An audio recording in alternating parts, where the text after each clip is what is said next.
Bonsoir à tous. À la une de ce journal, un contre-pouvoir fragilisé et affaibli sous l'effet des pressions politiques et économiques. Des journalistes camerounais déplorent des intimidations subies au quotidien, les empêchant d'éclairer l'opinion nationale sur les réalités de la gouvernance au Cameroun. À l'occasion de la journée mondiale de la liberté de la presse, d'aucuns s'interrogent, y a-t-il une volonté manifeste de maintenir la presse dans l'anarchie et fragiliser son rôle de chien de garde dans un pays où les crises politiques et sécuritaires se multiplient?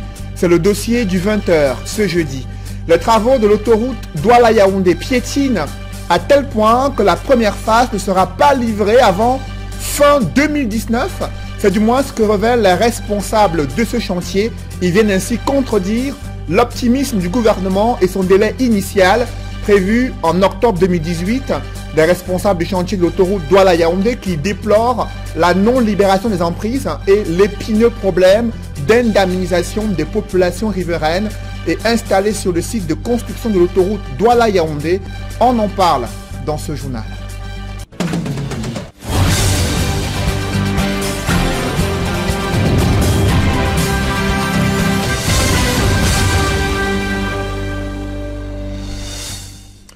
Merci de suivre cette édition complète de l'information sur Equinox Télévision. La réactivation de la carte de presse pour les journalistes demeure une mesure insuffisante aux yeux des professionnels des médias.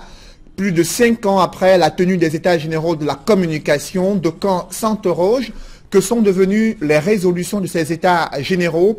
Ils observent qu'il y a un saupoudrage de la part du gouvernement qui cache bien mal une volonté manifeste de maintenir la presse dans l'anarchie et fragiliser son rôle de chien de garde dans un pays où les crises sécuritaires et politiques se multiplient au quotidien. Reportage avec Élisée Bogba et Marcelin Gansop.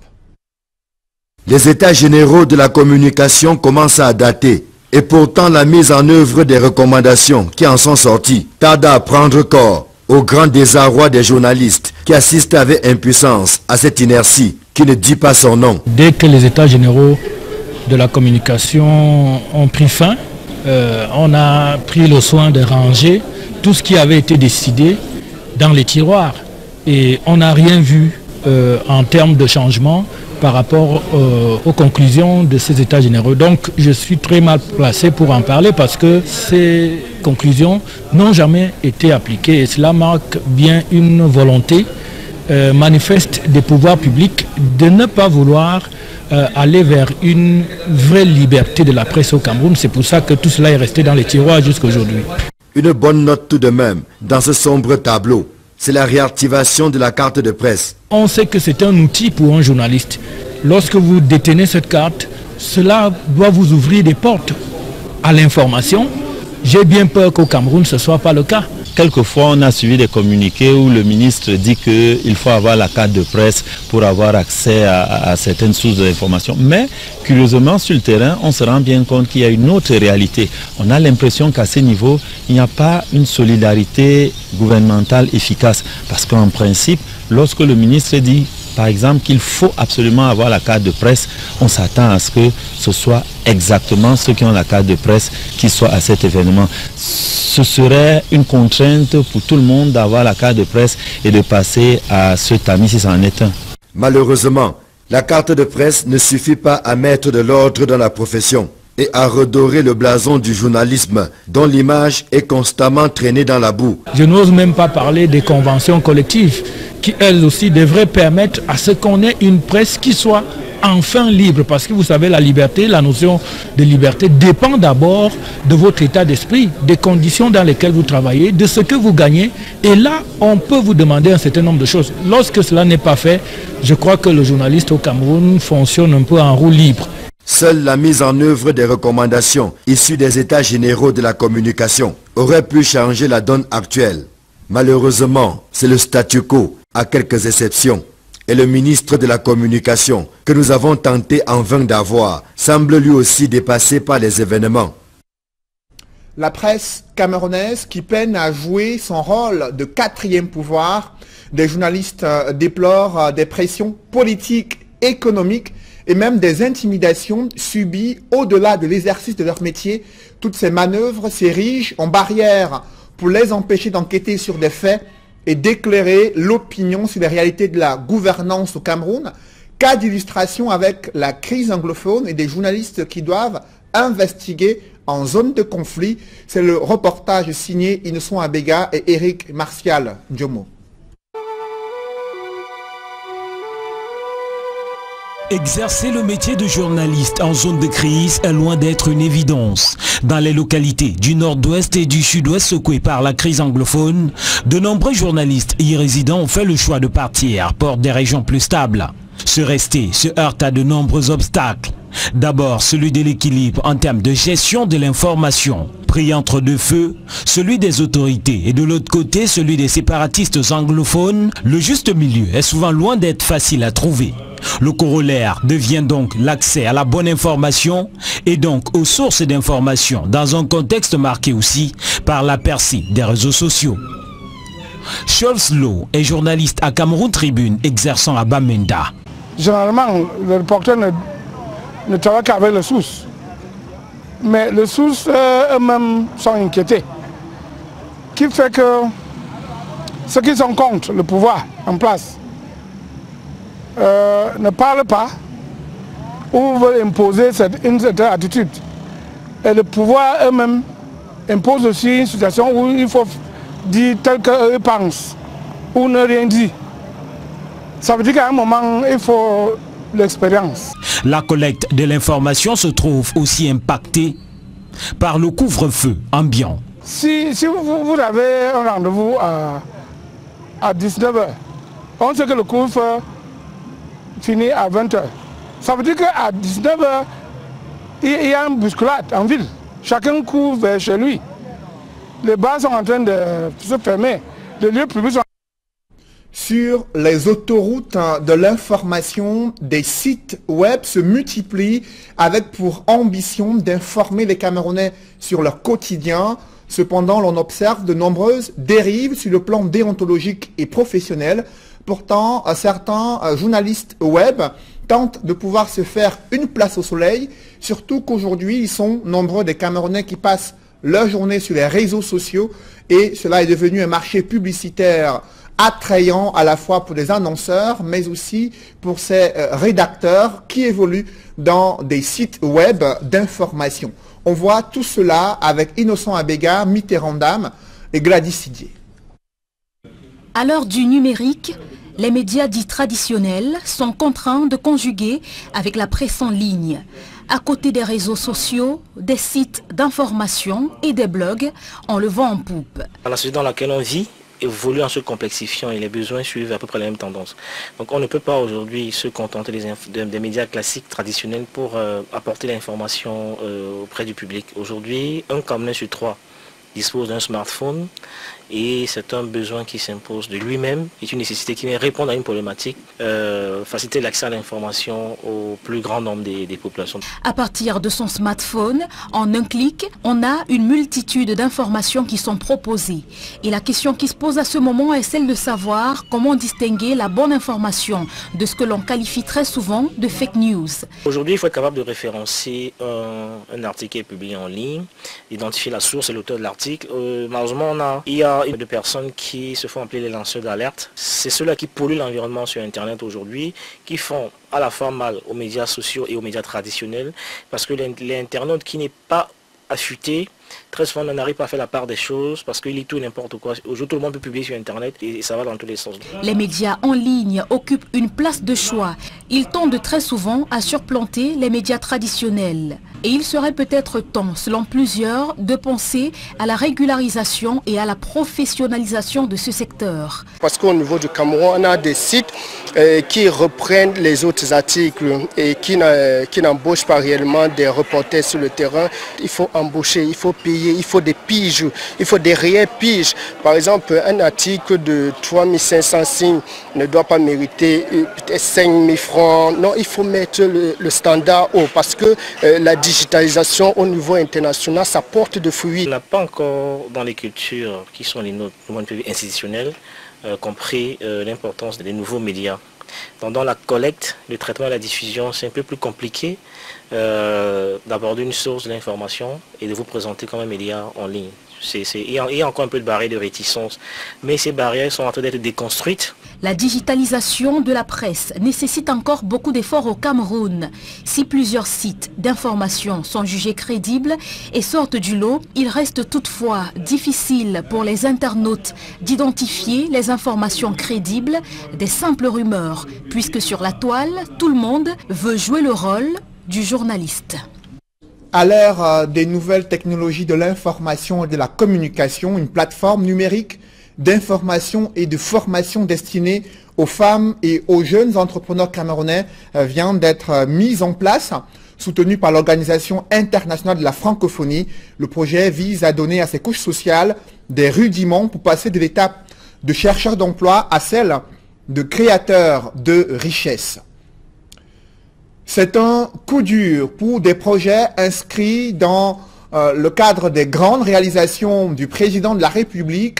L'autoroute Douala-Yaoundé, tant vantée dans les discours du chef de l'État, ne sera pas livrée avant fin 2019. Pourtant, le délai initial de la première phase était prévu pour octobre 2018. Les responsables de ces travaux déplorent la non-libération des emprises sur le projet de l'autoroute Douala-Yaoundé. Les populations qui déplorent le fait qu'elles n'ont pas encore été indemnisées jusqu'ici. C'est le constat qu'a fait le ministre des Travaux publics. Emmanuel Nganou-Djumesi promet de résoudre le problème dans une semaine. Cependant, cela fait de nombreux mois que ce problème se pose sans trouver une réelle solution. Reportage Gizogo. Sur l'autoroute Yaoundé-Douala, les vieux démons ont la peau dure. La libération des emprises ou plus simplement le paiement des indemnisations reste problématique du PK40 au PK60. Le ministre des Travaux publics a pu s'en rendre compte lors d'une descente sur le chantier de cette autoroute. Problème de compensation, nous allons les résoudre. Le décret qui accorde ces différentes compensations aux bénéficiaires est sanctionné. Je donne rendez-vous aux bénéficiaires la semaine prochaine. Une réponse adéquate à cette question conditionne pour la mission de contrôle technique la poursuite du rythme de travail actuel sur cette autoroute. Ce qui est bloquant pour nous, c'est avec ce rythme-là, c'est la partie 40-60. Il faut qu'elle soit libérée au plus tôt pour qu'on puisse garder ce bon rythme qui va nous permettre d'achever le projet dans les plus, disons, le délai le plus proche. Néanmoins, le ministre des Travaux publics parie sur la tenue des délais de livraison du chantier de la première phase de cette autoroute. Le délai contractuel s'achève là en octobre 2018. Nous allons arrêter un planning d'accélération pour que dans le cadre de ce contrat, véritablement une autoroute sorte de terre. Ce que la mission de contrôle technique est loin de confirmer, estimant même qu'il faudra certainement rallonger les délais de livraison. Normalement, l'entreprise devrait terminer au mois d'octobre, mais vu que le retard qui a été pris dans la libération d'emprise, ce n'est pas possible. Donc peut-être on va ajouter une année et demie de plus. En revanche, ce qui est acquis, c'est l'état d'avancement des travaux sur 20 km déjà bitumés. Actuellement, au niveau de l'avancement, on est à peu près dans les 60% de taux d'avancement. Puisque maintenant, on peut travailler que de 0 jusqu'à 40. Pour la première partie, 0 à 20, presque on est au stade de finition. C'est-à-dire on a la couche de roulement qui est terminée sur une partie, l'autre partie à moitié. Parce que vu la saison des pluvieuse qui est un peu venue assez précoce, ça nous a retardé. Cette descente sur le terrain a également permis au ministre des Travaux publics de répondre aux préoccupations de l'entreprise chinoise en charge de la construction de l'autoroute sur le paiement des décomptes et la mise en place d'un avenant. Les atteintes aux droits de l'homme ont atteint un pic inquiétant en 2017 au Cameroun. Des organisations de la société civile ont recensé de nombreux cas graves qui doivent être consignés dans le rapport 2017 de la Commission nationale des droits de l'homme et des libertés. L'élaboration de ce document est en cours de finalisation du côté de Yaoundé. Joël Essengue et Aïk Cyril. Le Cameroun a-t-il progressé ou régressé en matière de respect et de promotion des droits de l'homme? La réponse à cette question sera trouvée au terme de la réflexion qui se déroule à Yaoundé.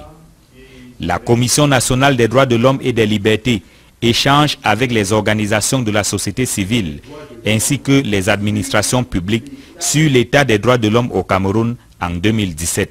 La Commission nationale des droits de l'homme a adopté une résolution, la résolution numéro 9, qui prescrit désormais que les projets de rapport de la Commission sur l'état des droits de l'homme au Cameroun soient soumis à la critique. Ces rapports sont présentés à la société civile qui a ainsi l'occasion de les enrichir avec des critiques et avec des informations nouvelles. Le rapport attendu sera le 11e du genre. Mais contrairement aux précédentes éditions, la Commission nationale des droits de l'homme et des libertés a rédigé un draft qu'elle a soumis à la critique des administrations publiques et des organisations de la société civile appelées à évaluer sans complaisance la performance du Cameroun.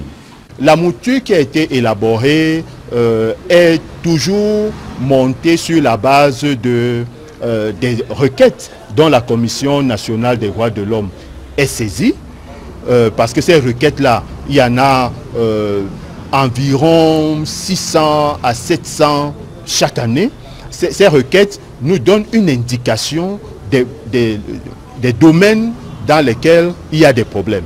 Une fois qu'on a mis tout cela en musique, sous la coordination d'une équipe de la Commission spécialement dédiée à la préparation de ce document, il est bon de présenter le projet final à la sanction des uns et des autres pour que l'on s'assure que les uns et les autres s'y retrouvent et que nous n'avons pas omis des aspects importants ou que nous n'avons pas minoré certains aspects qui pourraient avoir plus d'importance. Une trentaine d'organisations et d'administrations prennent part aux consultations organisées par la Commission nationale des droits de l'homme et des libertés. Les travaux déboucheront sur la rédaction du rapport final sur l'état des droits de l'homme au Cameroun en 2017.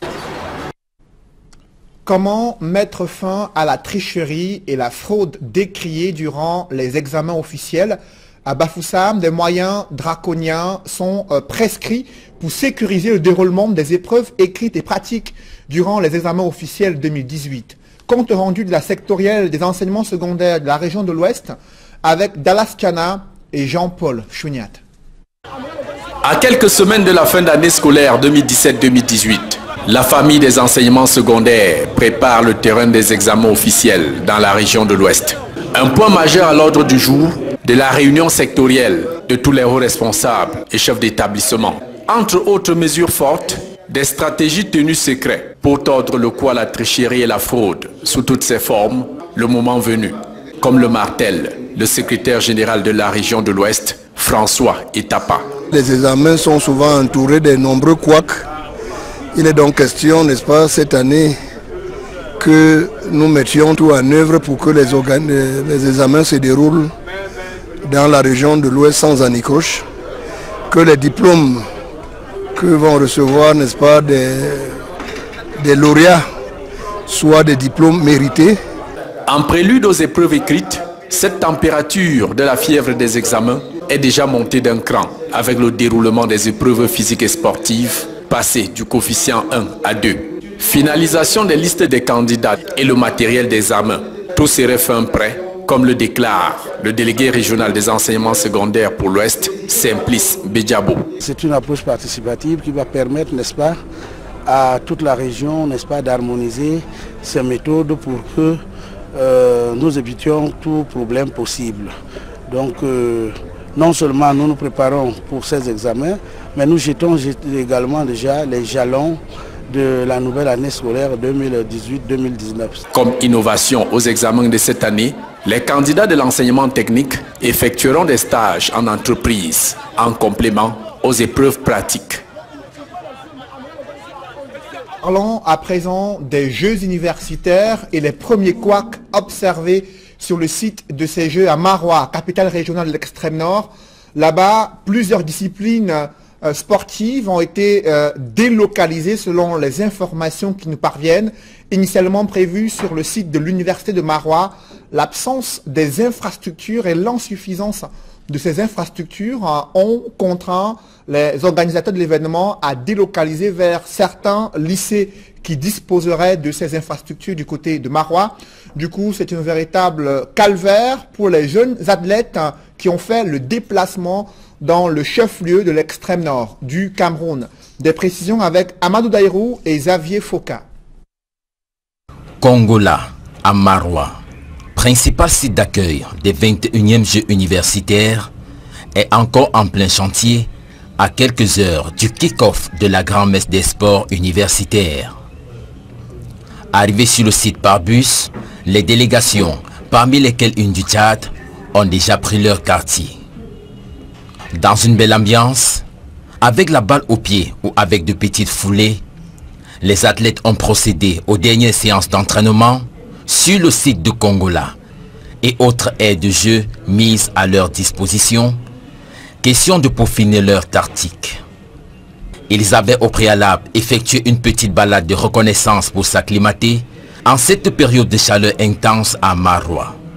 Occasion idoine pour des commerçants de circonstances de faire de bonnes affaires. Les travaux étant encore en cours, certaines sources indiquent que plusieurs disciplines seront délocalisées dans les lycées de la ville. Le rendez-vous est tout de même pris pour demain, pour le début de la compétition qui s'achèvera le 11 mai, compétition à laquelle prendront part environ 3500 athlètes. Il a fallu une énorme pression de l'opposition pour que des sénateurs cumulards puissent abandonner des fonctions de PCA et d'agents de l'État. Du coup, la classe politique s'est saisie de cette occasion pour critiquer l'attitude des parlementaires du parti au pouvoir durant la première mandature au Sénat. Ils y sont restés avec leur fonction de PCA et en même temps de sénateur, une attitude qui est critiquée par la classe politique, l'opposition qui dénonce des manœuvres du parti au pouvoir pour multiplier les revenus et les privilèges au détriment des populations, un avis que ne partage pas le RDPC qui tente de défendre ces parlementaires qui avaient multiplié des postes de PCA d'entreprises publiques en même temps qu'ils étaient sénateurs. Des précisions avec Sylvestre Hippolyte Zangao dans ce reportage. Tous les sénateurs en situation de cumul de fonctions affichent fièrement leur choix d'avoir opté pour la Chambre haute du Parlement en quittant les autres fonctions qu'ils occupaient au sein des structures publiques ou parapubliques. Trop facile, affirme Jean-Robert Ouafo. Pour le ministre de la Communication du Shadow Cabinet du SDF, ces sénateurs, surtout ceux de la première législature, doivent rendre compte à la nation. Le décret a été signé longtemps, qui était issu de la une loi, par la suite il y a eu un décret d'application immédiate. Qu'est-ce qu'ils attendaient depuis pour démissionner? Ça, c'est la première chose. Et la deuxième chose, démissionner ne suffit pas, puisqu'il s'agit donc de l'argent du contribuable. Il faudrait que, bien évidemment, qu'ils remboursent l'argent qu'ils ont perçu indûment. C'est-à-dire que durant cette période de cumul, durant cette période où le cumul était interdit, parce qu'il s'agit donc de l'argent du contribuable. Et la troisième chose que je vais dire, c'est quoi? C'est que, vous voyez, c'est la preuve de ce que 7 sénateurs, n'est-ce pas, du SDF, qui ont, n'est-ce pas, la force de leur conviction, le courage de l'intégrité, eux, ils ont prouvé qu'ils étaient capables, de par la formation qu'ils ont reçue du SDF, qu'ils étaient capables, n'est-ce pas, de faire bouger les lignes, contrairement, n'est-ce pas, aux 93 sénateurs RDPC puis apparentés. Sont de cloches différents dans les rangs du RDPC, où la décision de ces sénateurs est plutôt considérée comme un acte républicain. Le Sénat, c'est on peut dire comme ça, son deuxième mandat. Le premier mandat, on peut dire, c'était l'essai. Au début du deuxième mandat, un nouveau sénateur, un jeune sénateur de SDF se lève à compte courant. Il soulève le problème du cumul. Ça a fait des vagues dans les médias. Maintenant, les sénateurs ont choisi d'être sénateurs et abandonné les fonctions d'appel à loi qui peuvent les perturber comme sénateurs. Je trouve que c'est une très bonne chose. En tant qu'auteur des actes de nomination de la plupart de ces sénateurs qui cumulaient des fonctions, le SDF tient Paul Biya pour responsable de cette situation illégale. Un avis qui n'est pas partagé au RDPC. Il est clair que le président de la République est responsable parce que c'est lui qui nomme tous les emplois civils dans notre pays. Je ne peux pas comprendre qu'alors qu'à la présidence de la République, il y a des fonctionnaires, il y a des conseillers techniques, ils occupent cette poste-là ronflant, qu'on n'ait pas pu lui dire qu'effectivement c'était un scandale qui est en préparation. Bon voilà, donc il est totalement responsable, ça il faut le dire ici clairement. Quand les gens critiquent l'IA, ils ont tort. La loi dit que c'est le Sénat lui-même, première séance, il vérifie que les gens qu'on a accepté de venir ici, est-ce qu'ils ont vraiment la qualité suivant le règlement intérieur du Sénat. C'est ce qui s'est passé. 16 sénateurs au total étaient concernés par cette situation. Tous ont choisi de rester au Parlement. 16 sénateurs cumulards, dont certains ont résisté jusqu'à la dernière minute pour préserver ces privilèges de PCA d'entreprise publique et de parlementaires à la Chambre haute du Sénat pour commenter cet abandon de leurs privilèges de PCA et agents de l'État. Je reçois sur ce plateau Serge Espoir Matomba, bonsoir. Bonsoir. Vous êtes premier secrétaire du PURS, vous êtes également élu conseiller municipal depuis 2013 à Douala 4e, investi par votre parti pour être candidat à l'élection présidentielle. Comment vous appréciez ce qui s'est passé lors de cette session de plein droit au Sénat avec ces parlementaires qui ont finalement abandonné le privilège de PCA en raison des incompatibilités qui avaient été dénoncées depuis de nombreuses années? Nous accordons peu d'importance à ce qui se passe au Sénat. Vous savez que dès notre prise de fonction à la magistrature suprême, à la présidence, nous allons dissoudre ce Sénat qui ne sert à rien. Voyez-vous, ces sénateurs qui, il y a quelques jours, étaient encore PCA, président du conseil d'administration de plusieurs entreprises, ont permis à certains directeurs généraux de dévier les fonds publics. Et ces derniers, aujourd'hui, se prévalent d'une certaine immunité et préfèrent garder l'immunité pour couvrir, n'est-ce pas, toutes les dérives qu'ils ont commis en tant que PCA et en favorisant, n'est-ce pas, certains directeurs généraux. Qu'est-ce qu'on peut attendre de ces derniers au Sénat? Est-ce qu'ils vont au Sénat pour travailler pour les communautés, pour le peuple? La réponse est non. Et nous disons, ce Sénat est budgétivore, il ne sert à rien dans un État comme le nôtre. La Chambre haute du Parlement est prévue dans la Constitution de 1996 pour l'architecture institutionnelle. Est-ce que ce Sénat ne joue pas un rôle important en cas de vacance du pouvoir au Cameroun? Disons que l'Assemblée nationale peut déjà remplir ce rôle. Il faut dire que nous allons revoir les lois. C'est pour cette raison d'ailleurs que nous invitons les Camerounais à se manifester ardemment pour que nous puissions renverser ce régime. Parce que les lois qui sont présentement, qui dirigent notre nation, sont des lois qui doivent être revues. Vous savez, nous avons lancé une opération de 300 mairies et 100 députés. Pourquoi? Parce que nous estimons que si l'opposition aujourd'hui est représentée au Parlement, nous allons pouvoir modifier les lois qui nous dirigent en ce jour. Et forcément, nous n'aurons plus un Sénat comme celui que nous avons, qui est un Sénat budgétivore qui ne sert à rien, parce que l'Assemblée nationale peut parfaitement remplir ce rôle. Parmi les différentes lois promulguées au Cameroun, il y a celle relative à l'indemnisation des populations dans le cadre de la réalisation d'un projet d'utilité publique. Et vous avez suivi dans le journal tout à l'heure, la première phase de l'autoroute Douala-Yaoundé risque de ne pas être livrée avant fin 2019, c'est du moins ce que révèlent les responsables du chantier. Pourtant, le gouvernement misait sur octobre 2018. Il transparaît là un problème lié à l'indemnisation des populations. Comment vous appréciez la gestion de ces projets structurants au Cameroun? Il faut dire que le gouvernement a cette habitude de faire toujours des annonces sans pouvoir mûrir les projets.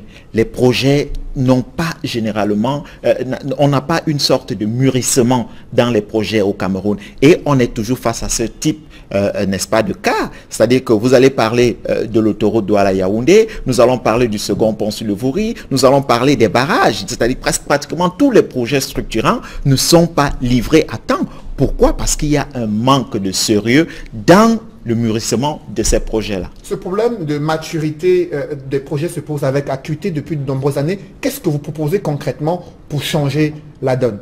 Écoutez, ce qu'il faut faire aujourd'hui, ce n'est plus de compter sur un gouvernement comme celui de M. Biya, ou alors compter sur M. Biya pour améliorer les conditions de vie des Camerounais. Il faut passer à autre chose. Nous sommes dans une année électorale et je le dis, je suis un élu.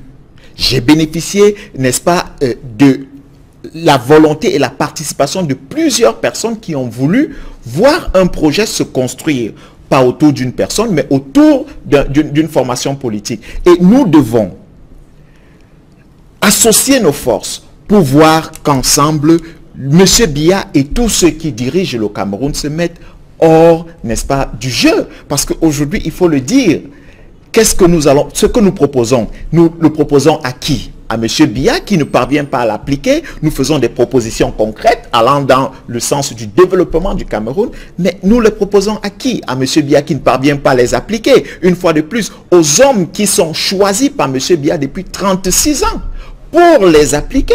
Et ces hommes ne parviennent pas à appliquer ces projets. Qu'est-ce qu'il faut donc faire? Il faut passer à autre chose. Les Camerounais ont besoin de savoir que, en passant à autre chose, nous allons vivre ensemble dans les meilleures conditions. Et je le dis encore, je suis un élu. Je n'ai pas bénéficié des faveurs, n'est-ce pas, de M. Biya ou du gouvernement de M. Biya pour devenir un élu. Je le suis depuis 5 ans. Je peux vous dire que j'assiste, n'est-ce pas, à cette pratique, à cette phase de proposition, n'est-ce pas, des projets, et je vois exactement comment ça se passe au niveau de la commune, au niveau du Parlement. Donc on peut facilement comprendre que les gens qui sont nommés par M. Biya et M. Biya n'ont pas la volonté de voir le Cameroun se développer. Justement, vous êtes élu conseiller municipal à Douala 4e. C'est l'une des plus importantes communes d'arrondissement dans la capitale économique du Cameroun.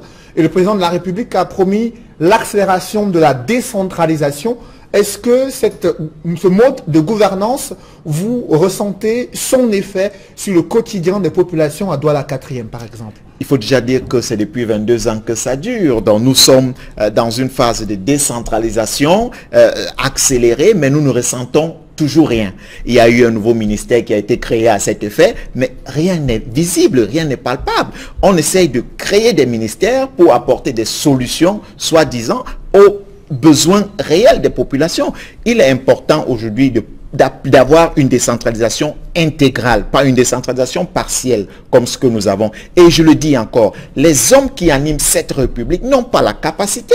Nous n'avons pas besoin de nous tromper. Nous ne devons plus nous leurrer. Nous devons passer à autre chose parce qu'avec M. Biya et ses hommes, nous n'avons rien à attendre. En pleine année électorale, Serge Espoir Matomba, un problème surgit aux yeux des Camerounais, celui de la crise anglophone. Vous avez suivi ces derniers jours les enlèvements des prêtres. Certes, il a été libéré, mais des exactions se multiplient. Elles sont nombreuses, ces populations qui trouvent refuge au Nigeria dans des conditions de vie précaires. Comment vous analysez cette situation?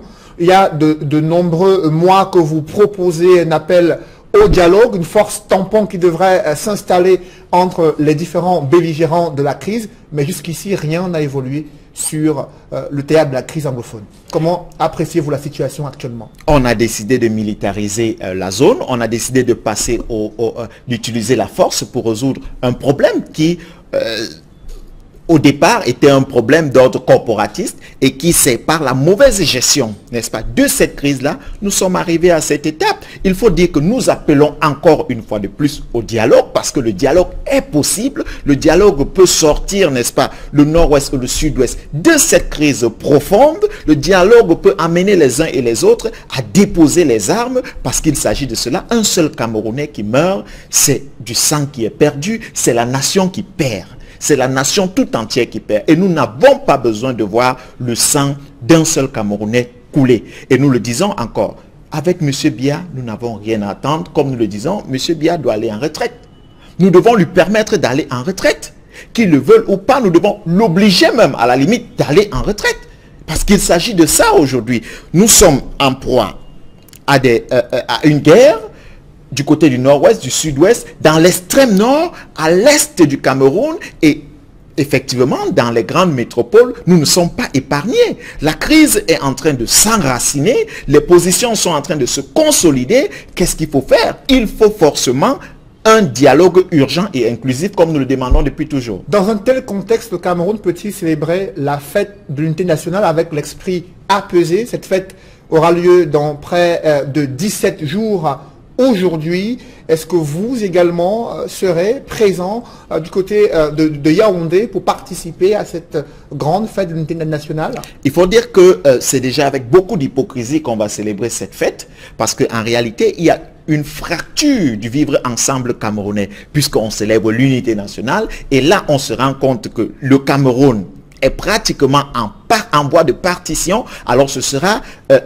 carrément une hypocrisie. Mais toutefois, il faut dire que nous avons intérêt à démontrer l'amour que nous avons pour la nation, l'attachement que nous avons pour le Cameroun, et nous devons nous manifester. Il est triste de constater que le préfet du Foundi, comme il le fait d'habitude, exclut plusieurs forces politiques au défilé, n'est-ce pas, sur la place du 20 mai. Il essaye de démontrer que les partis qui doivent participer au défilé sur la place du 20 mai sont ceux qui appartiennent à l'Assemblée nationale, qui ne répondent à aucune loi au Cameroun. Aujourd'hui, dans ce pays, nous avons près de 22 partis politiques qui sont considérés comme des partis qui peuvent présenter des candidats à l'élection présidentielle, parmi lesquels le PURS.